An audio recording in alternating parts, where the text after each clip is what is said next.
Anh ăn cơm à? Ăn không? Không, em không. Thêm một đống nhé.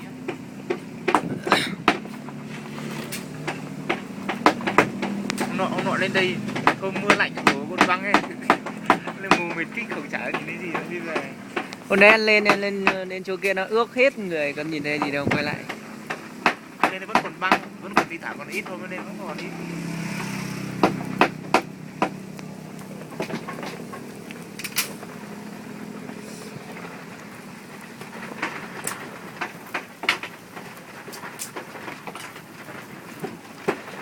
Cái sai từ lần cao xuống nó món nó tin là nó non á. Anh có biết gì không? Không biết luôn đúng không? Sao được? Sao biết được? Nói gì đấy? Em mà nhìn nướng thịt. À, thì... Chứ còn nhưng không có nói sao đâu. Này anh đi học tiếng Mông rồi. Anh là học.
Này ít khách nhỉ. Trên này vắng tanh.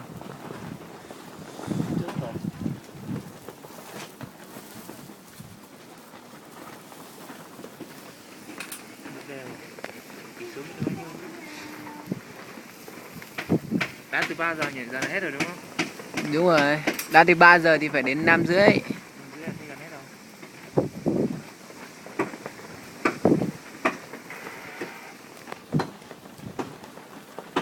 Tí về mình xem lại.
Nâng nặc rồi. Nâng nặc nha. Nặc nha. Đĩa. Đĩa to đi mẹ.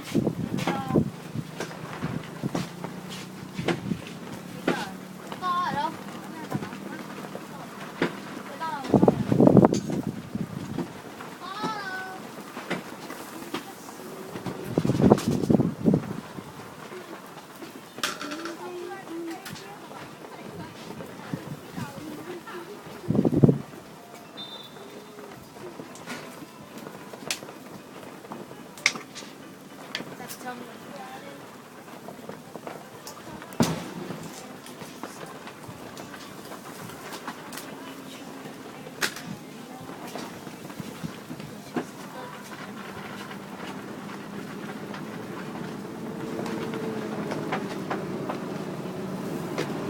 Máy bên quay đi. Ở trong sen thì em có quay đâu. Xem ạ.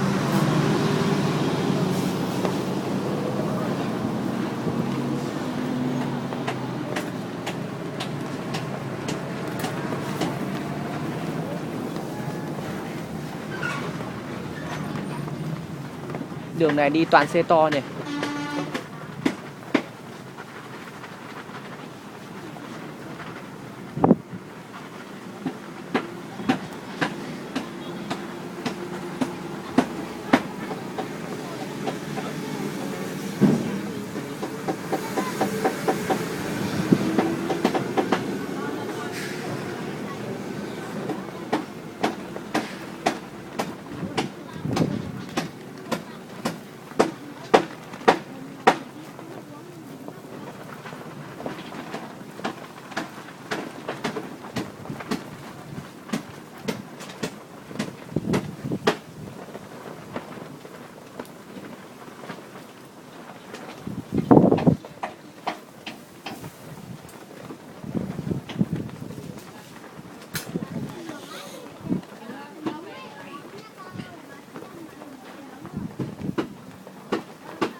Anh ơi lấy ghế đặt ra cho em ạ.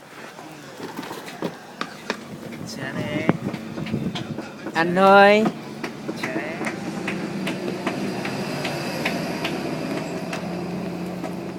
Ngon không anh? Anh chưa cắn chưa ở ngon không? Ngon không? Ngon ngon. Ngon này.